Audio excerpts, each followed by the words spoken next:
Greetings. Today we're going to talk about the topic of attraction. I think that all of us know that we're attracted to something. It may be something that is expensive, something that's flashy, but in this particular instance, we're going to talk about people. What is it about certain people that attracts us? And before I go too far, let me just tell you that I'm going to use the term funny looking a lot in this video. I'm going to do it, and I'm letting you know now, and nobody's immune. Even me, probably especially me. But, you know, I think that all of us have something that we're attracted to when it comes to people. It may be beauty, it may be confidence, it might be that they have a great voice or a horrible voice, or maybe most people don't see them as attractive, but for whatever reason you do. And maybe they have this aura about them that just says, you know what, there's something about that person that I want to see more of. And, you know, there's nothing wrong with that. One of the things about attraction that you start to find out is that we're not all attracted to the same thing, which is very good, as a matter of fact. For instance, I don't necessarily want a lot of people to see someone that I think is beautiful or very attractive as the exact same thing, because, you know, suddenly there's a whole lot of competition for that same person. Yet, on YouTube, you're going to see a whole lot of people, mainly women, just call it out like it is, who look really good. They are stunning. But they may be stunning for me, but for some other people, they're looking at them and there's just something they don't like about them. You know, maybe they're too curvy, maybe the lips are too big, or maybe they don't like the way they dress because they dress too sexy or not sexy enough or whatever. Attraction is a very interesting thing. One of those things about attraction that you need to learn, of course, is that just because you possibly might get a jump on some other people because you're attractive does not necessarily mean that's going to carry you to success. Think about it like this. There are literally tens of thousands of people who have gone out trying to be a model and not made it.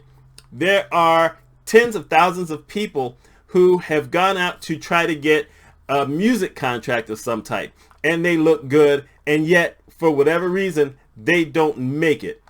So you can't always rely on attraction. But let's talk about attraction as far as funny looking. I'm going to make some connections here. Some of y'all may laugh at this. Some of you may not even know who I'm talking about, which means you're going to have to go look it up. But let's just do this. So let's think about Paulina Poroskova. A lot of you young folks aren't going to know who this is, but when she was 18 years old back in 1984, she was the cover model for Sports Illustrated. That used to be a big thing. I don't even know if it's still a big thing anymore, but that was a big deal. And she was the cover model 2 years in a row. Stunning, from Czechoslovakia. And then who'd she end up with? She ended up with Rick Ocasek of the Cars. That dude was funny looking. It didn't matter who you are. Matter of fact, he sounded funny looking when he was, you know, doing the music. But they were attracted to each other, and they got married, and they had kids, and they made it at least until 2018, 2019, where I guess at a certain point they got on each other's nerves, and now they're kind of fighting well, he passed away, but before then they were fighting over money, and now she's fighting to get her share of the estate. But, you know, still, funny looking guy, super gorgeous woman, ended up together. The next one, let's talk about Lyle Lovett. He ended up marrying Julia Roberts. Everyone used to call Julia Roberts Pretty Girl because she did a movie called Pretty Girl. Actually, it was called Pretty Woman. I'm getting this messed up. Anyway, if you're not sure who they are, go look them up. Dude was funny looking.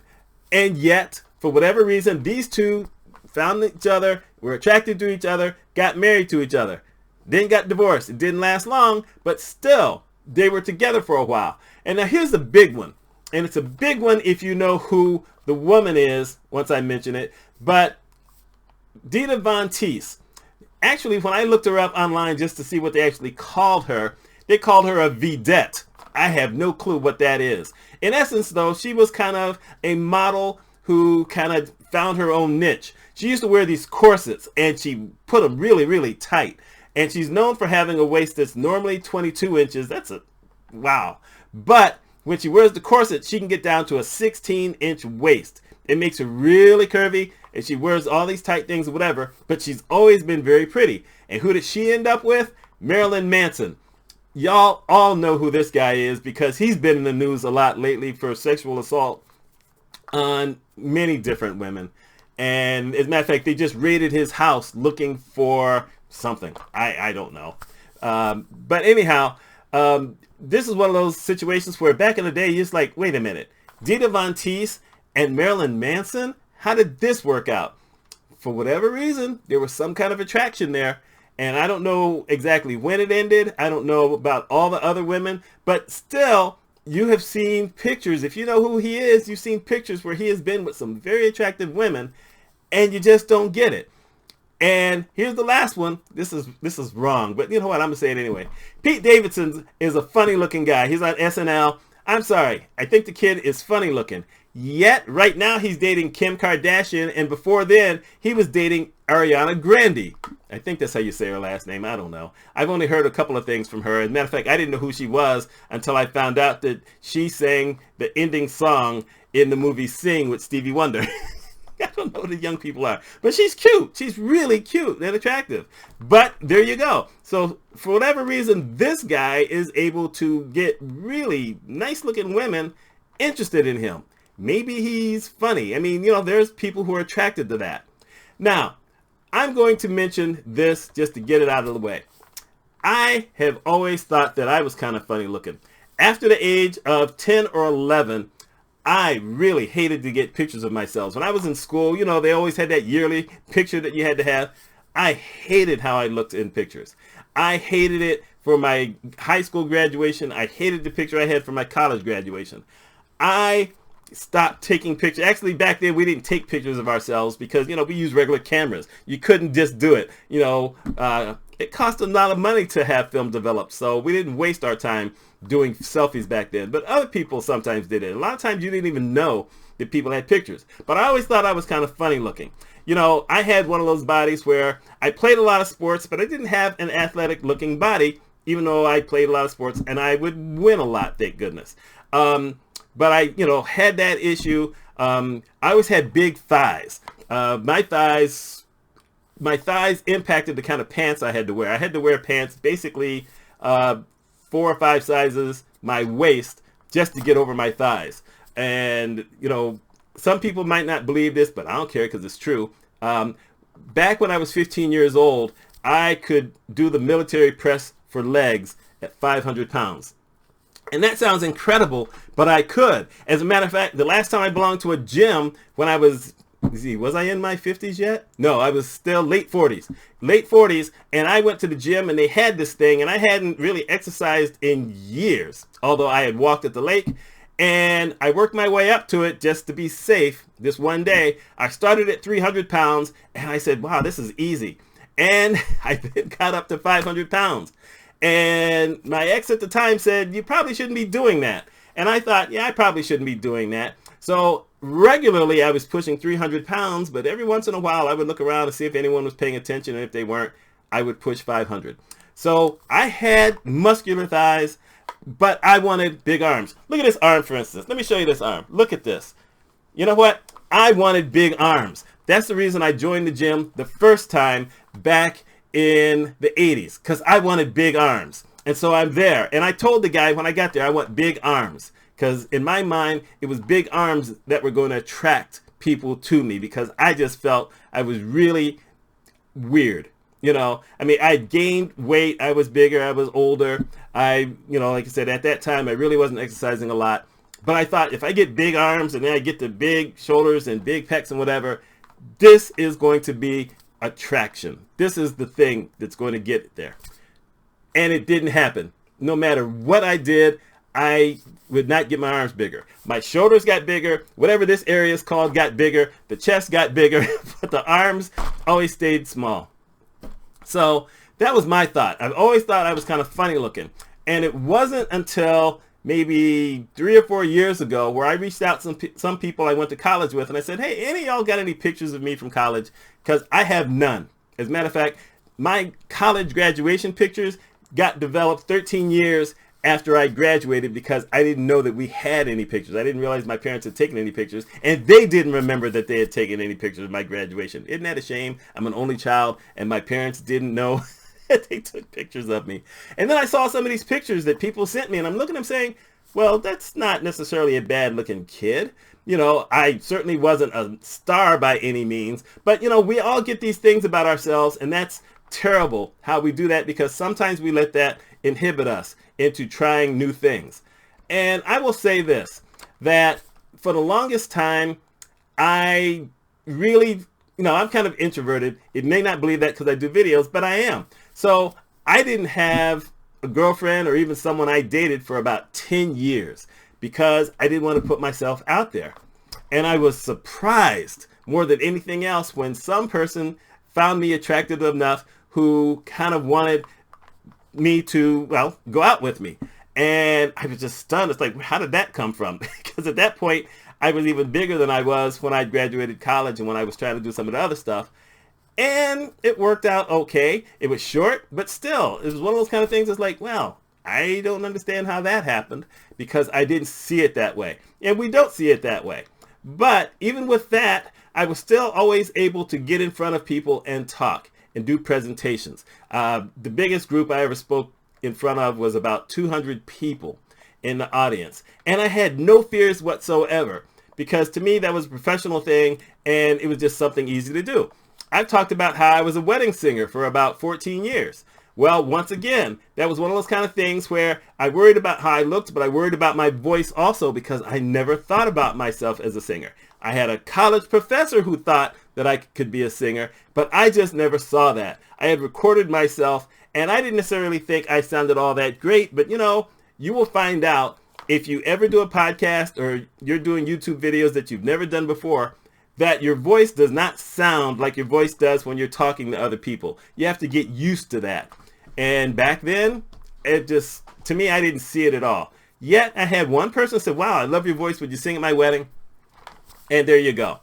And another thing that you start to find out is that attraction for either looks or voice is really more about how you feel about yourself than others at times. For instance, how many people remember the name William Hung? William Hung was this guy who ended up on America's Got Talent.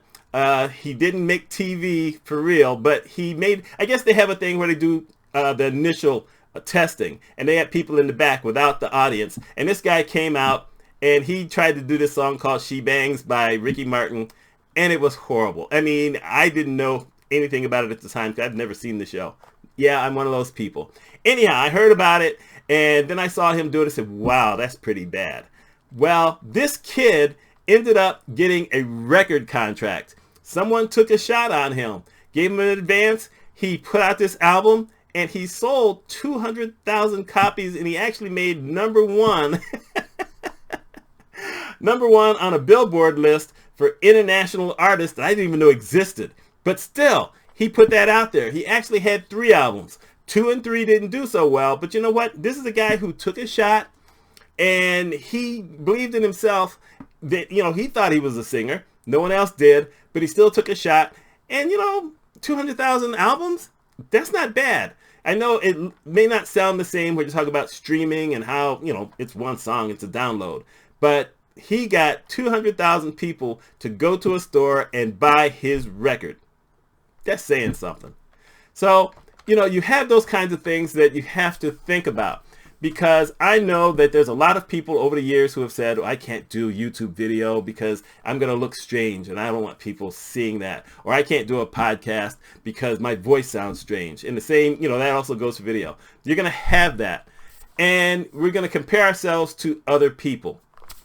And, you have to make a decision at some point. Because one, you're in front of people all the time. And I say that considering that I'm really not in front of people right now all the time because I've been taking care of my mother for a bunch of years until she passed away in September. And I wasn't really around anybody and I really sequestered myself. But still, I was doing videos. So maybe you could say in some way that I was in front of people a lot, but then I didn't have a lot of viewers. So I don't think that kind of works. Still, I did videos. I got 2 channels. I still put it out there.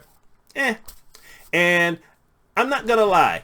The more that someone is considered attractive by the masses means that they're probably going to get a bounce on something like YouTube or TikTok or Reels or whatever else some of those other streaming things are. You're going to get a bounce if you're attractive. But you still have to have perseverance. You have to have talent. You have to have confidence in yourself. And you have to try. Otherwise, it's not going to last all that long. You know, I mean, I'm still sitting out here doing these things, and I still think I'm kind of funny looking. But, you know, there it is. I have no qualms about kind of doing this because I'm sitting in my own room with my own curtains, with my own, you know, motivational thing over there, with my pill case back here along with my printer. And, you know, you just have to get out there and take your shot, because you never know what time or how someone is going to see something that you have, be attracted to it in some way, and they may say, you know what, I want to see more of that. I want to see more of that person. I want to hear more of what that person has to say. Don't judge yourself before you've given something a try, because, you know, you could end up being the next big thing. That's what I got to say about attraction. And I'd like to know your opinion on that. What do you think about this thing where I'm talking about attraction? How do you see yourselves? And am I funny looking? And I know a couple of you guys are really thinking about saying, yeah, I'm going to say he's funny looking. I'm ready for you. Anyway, my name's Mitch Mitchell. Let me know what you think. And if you're new and you like stuff like this, please think about subscribing. I'm still looking to get to just 1,000 people. Heck, right now I'm trying to get to 600. That's a shame, but, you know, I'm thinking after 11 years, I deserve to at least be 600. Y'all take care.